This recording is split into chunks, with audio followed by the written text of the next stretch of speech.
নৃসিংহ রূপে মা পূজিতা হন। আমাদের মায়ের আর দুখানা বড় হাত আর 8খানা হাত চুলের ভেতর লুকানো থাকে। প্রতি বছর এখানে আসতেন।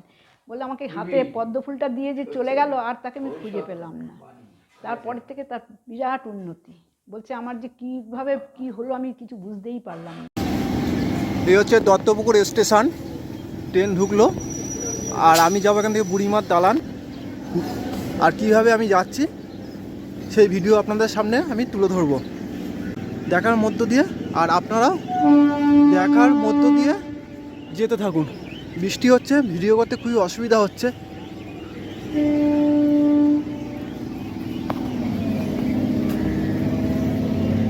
স্টেশনের 3 নম্বর প্ল্যাটফর্মে নেমে এখান থেকে আমি বারাসাতের দিকে মুখ করে হেঁটে রেলগেটে যাব। এই দেখুন রেলগেট দেখাচ্ছি। আর এটা হচ্ছে নীলগঞ্জ রোড। এখানে টোটো আছে, টোটো স্ট্যান্ড। এখান থেকে টোটো ধরে যাব বুড়িমার দালান। 10 টাকা মাথাপিছু ভাড়া। নামলাম টোটো থেকে বুড়ো মার দালানের সামনে। দেখতেই পাচ্ছেন এই রাস্তাটা এদিক চলে গেছে নীলগঞ্জের দিকে, আর এই হচ্ছে স্টেশনের দিক। এবার আমি আস্তে আস্তে আপনাদের সামনে মন্দিরের সামনে নিয়ে যাব। এই যে এখন সবে এখানে প্যান্ডেল হচ্ছে পুজোর।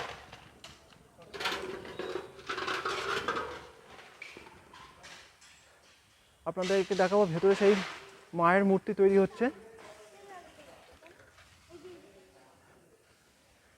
এখানে একটা বেলগাছতলা রয়েছে। এখানে হচ্ছে থান।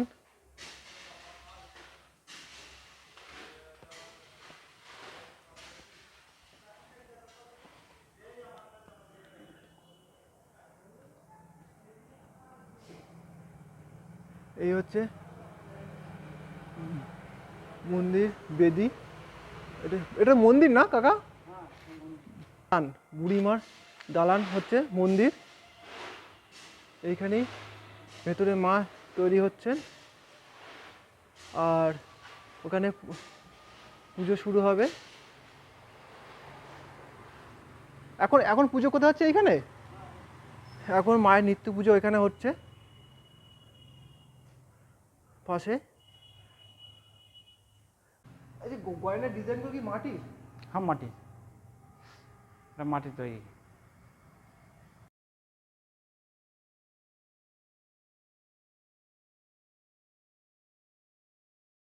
কথিত আছে যে রাজা শিবচন্দ্র রায় নৌকা বিহারে বেরিয়েছিলেন এবং ভাগীরথী দিয়ে আস্তে আস্তে সুটি নদীর ভেতরে ভাগীরথী থেকে সুটি নদী দিয়ে আস্তে আস্তে হঠাৎ উনি ঘুমিয়ে পড়েন এবং তখন প্রবল ঝড় বৃষ্টি হয়, ঝড় ওঠে। ঝড়ের সময় উনি স্বপ্নাদেশ পান যে এইখানে মানে এই মাকে স্থাপিত করার। তো কৃষ্ণনগরে এই বুড়ো মা আছেন, এই বুড়িমা একই মূর্তি, নৃসিংহ রূপে উনি বিরাজ করছেন। এই তাই মা স্বপ্নে ওনাকে আদেশ দেন যে আমাকে এই জায়গা আমার খুব পছন্দ, এখানে আমাকে স্থাপিত কর। তারপরে মায়ের আদেশ অনুযায়ী শিবচন্দ্র রায় উনি একটা তালপাতার ঘর করে প্রথম মাকে এখানে স্থাপন করেন। আমাদের জন্মাষ্টমীর দিন আমাদের কাঠামো পুজো হয়, সেই পুজো দিয়েই আমাদের পুজো শুরু হয়ে যায়। কাঠামো পুজোর পর এখানেই আমাদের এরা কারিগররা আমাদের দালানে বসেই ঠাকুর প্রতিমা তৈরি করে।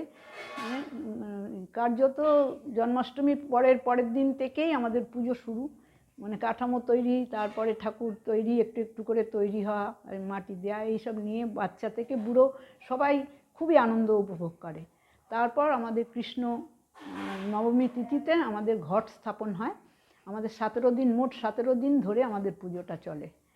এই কৃষ্ণ নবমীতে যে ঘট স্থাপনটা হয়, আগামীকাল আমাদের সেটা ঘট স্থাপন হবে। তখন থেকে ভোগ, আরতি, চণ্ডীপাঠ, দুর্গাপুজোর মতো সব নিয়মে সব হতে থাকে। নৃসিংহ রূপে মা পূজিতা হন।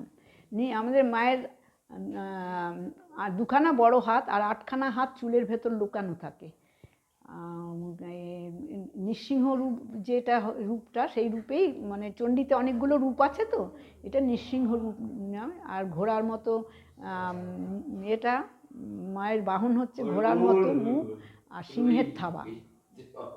এই এই এরকম একটু সব কিছুতেই একটু বৈশিষ্ট্য আছে।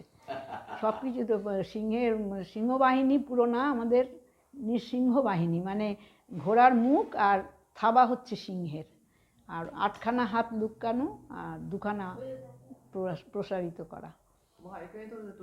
হ্যাঁ, এখানেই তৈরি হয়। বললাম জন্মাষ্টমীর পরের দিন থেকেই তৈরি হয়, আর তখন থেকেই আমাদের পুজো, মনে হয় পুজো শুরু হয়ে গেছে। মানে বাচ্চা থেকে বুড়ো সবাই দেখতে যায় কতটা হলো, কতটুকু বিচুলি বাঁধা হলো, কতটা কাঠামো তৈরি হলো, কতটুকু মাটি পড়লো। আমার হাজব্যান্ড বুড়ো হয়ে গেছে, সেও জিজ্ঞেস করে দোমাটি হয়ে গেছে, এরকম আর কি, আঙুল টাঙুল তৈরি হয়ে গেছে, এরকম মানে একটা আগ্রহ বাচ্চা থেকে বুড়ো সবার, এটা আলাদা। আমাদের 17 দিন, মোট 17 দিন ধরে আমাদের পুজোটা চলে। এই কৃষ্ণ নবমীতে যে ঘট স্থাপন হয়, আগামীকাল আমাদের সেটা ঘট স্থাপন হবে, তখন থেকে ভোগ, আরতি, চণ্ডীপাঠ, দুর্গা পুজোর মতো সব নিয়মে সব হতে থাকে। এই হচ্ছে আমাদের প্রথম নিয়ম কানুন। আর কি, যে দত্তপুকুর কেন সারা উত্তর 24 পরগনার মধ্যে সবাই মানে বুড়ো মার পুজো না হলে কোনো কিছু পুজো ওরা করতে পারে না। অন্যান্য যেসব বাড়িতে পুজো আছে, বারোয়ারি পুজো না, বাড়ির পুজোগুলো আছে, তারা সব আমাদের এখান থেকে খবর নিয়ে যায়। কখন অঞ্জলি দিতে দিতে হঠাৎ করে উনি দেখেন যে একটা বাচ্চা মেয়ে ওনার হাতে একটা পদ্ম ফুল দিয়েছিল। সে পদ্ম ফুল দেওয়ার পরে উনি যে এত মানে বলে আমার যে এত পরিবর্তন হয়ে গেল আমি ধারণা করতে পারি না। তারপরে থেকে উনি প্রতি বছর এখানে আসতেন। বলে আমাকে হাতে পদ্ম ফুলটা দিয়ে যে চলে গেল, আর তাকে আমি খুঁজে পেলাম না। তারপরের থেকে তার বিরাট উন্নতি। বলছে আমার যে কীভাবে কী হলো আমি কিছু বুঝতেই পারলাম না। এরকম অনেক গল্প আছে। স্বপ্নাদেশ তো অনেকেই পেয়েছে। আমিও নিজেও, আমার খুব অসুখ হয়েছিল যখন, তখন আমি মাকে স্বচক্ষে দেখেছিলাম। আমি ডাক্তার কমাতে পারছে না, তখন মাকে আমি দেখছি, মা উড়ে উড়ে বেড়াচ্ছেন আর আমাকে বলছে তুই ওই মায়ের খাড়া ধোয়া জল খা, তাহলে তোর ঠিক হয়ে যাবে, খাড়া ধোয়া জল খা। তখন আমাকে আমার পাশের বাড়িতে বড় জা ছিলেন, বড় জা, ওনার বাড়িতেই খাড়া ধোয়া জল থাকতো, উনি খাইয়ে দিতে আস্তে আস্তে আমার সেই জ্বর কমেছিল। মানে ডাক্তার ছেড়ে দিয়েছে এমন অবস্থা হয়েছে। এসব অলৌকিক ঘটনা অনেক। আর একবার কৃষ্ণনগর থেকে আমাদের পুজোতে, অষ্টমী পুজোতে চাটিম কলা দিতে হয়। চাটিম কলা সেবার আমাদের এখানে আমাদের আমার ভাসুরের গাছেই হতো প্রতি বছর। সেবারে কলা কেটে রেখেছে, সব কটা কলা ঝরে গেছে। তখন দেখা যায় যে অষ্টমীর দিন একটা বাচ্চা মেয়ে স্বপ্ন দেখেছে কৃষ্ণনগর থেকে। কৃষ্ণনগরের একটা বাচ্চা মেয়ে স্বপ্ন দেখে বলছে যে দত্তপুকুরে একজন লোকের কাছে বলছে যে দাদা আপনি কোথায় থাকেন? বলছে আমি দত্তপুকুরে থাকি। তা বলছে আপনি এই কলাটা একটু পৌঁছে দিতে পারেন, আমাকে আদেশ হয়েছে, মা আমার কাছে এক ছড়া চাটিম কলা চেয়েছে। মানে বাচ্চা মেয়েটা বলছে যে তুমি এই কলাটা দত্তপুকুরে বুড়িমার দালানে পৌঁছে দিয়ে আসো। সেই কৃষ্ণনগর থেকে কলাটা, আমরা সেটা নিজের চোখে দেখেছি, কলাটা এনেছিল, একটা কলাও ঝরেছিল না। চাটিম কলা সাধারণত নরম থাকে, ঝরে যায়। এরকম অনেক অলৌকিক ঘটনা অনেক ঘটেছে। এটা আনুমানিক 15-16 বছর আগে। হ্যাঁ। আমার সম্পর্ক, আমি রায়বাড়িতে, এখন আমি বর্তমানে বড় রায়বাড়ির মধ্যে, এই যে তপন রায়ের নামে পুজো হয়, ওর কাকিমা হই আমি। ওরা এমনি পুরুষ হিসাবে সঠিকভাবে জানে না, তবে বলছে ষষ্ঠ পুরুষ হিসাবে আমার হাজব্যান্ডের নামটাই ওরা বলছে এখানে আসছে। মানে আগে সব আমার যে দাদি ঠাকুরদার আর সব শ্বশুরের ছিলেন, সব কলেরা হয়ে মারা গেছিলো। মানে সঠিকভাবে বলতে পারছে না পুরুষটা, তবে ওই আমার হাজব্যান্ড ওনাকেই ষষ্ঠ পুরুষের হিসাবে ধরে, আর আমি ওনার স্ত্রী হিসাবে, আমি এখন প্রাক্তন হিসাবে ধরা। আমার ভাসুরও ছিলেন, ভাসুর তো মারা গেছেন।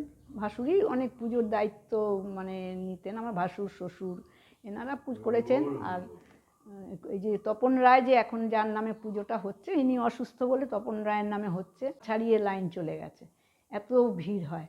প্রচুর লোক মানে বাইরের থেকে প্রচুর লোক আসে। আর দণ্ডিও প্রায় কতবার ১,৫০০ মতন লোক দণ্ডি কেটেছিল না রুবি?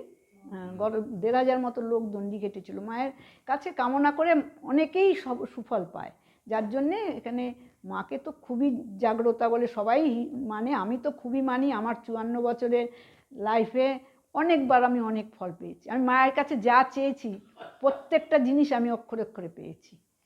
যা এটা আমি নিজের জীবন দিয়ে পেয়েছি। যা চেয়েছি আমার কোনোটা বাদ যায়নি। আমি মায়ের স্বপ্ন পেয়েছি। মা আমার ঘরে যে ফটোটা আছে, সেই ফটো ওই ঠাকুর ঘরে আছে। ওই ফটো আগে চণ্ডীর পুজো হতো। ১৭১০ থেকে হিসাব করলে ৩৫৪ বছরের পুজোটা। উত্তর দিনাজপুর জেলার রায়গঞ্জ শহর থেকে আমি এসেছি। আমি একবার দুর্গাপুজোয় আমি আসি, সপ্তমীর দিন আসি এবং নবমীর দিন হোমের কলা খাই। উপোস থেকে হোমের কলা খাই এবং নিরামিষ পুজোর সময় খেতেই হয়। আর হোমের কলা খেয়ে আমি ভীষণ উপকৃত। আমার এখন ২ বছরের একটি কন্যা সন্তান আছে। আমি ওই মানসা পূরণ হয়েছে বলেই বুড়ো মার কাছে পুজো দিতে এসেছি। ২৭ তারিখ পুজো দেব মাকে। আমি বুড়ো মার ভীষণ ভক্ত। নমস্কার।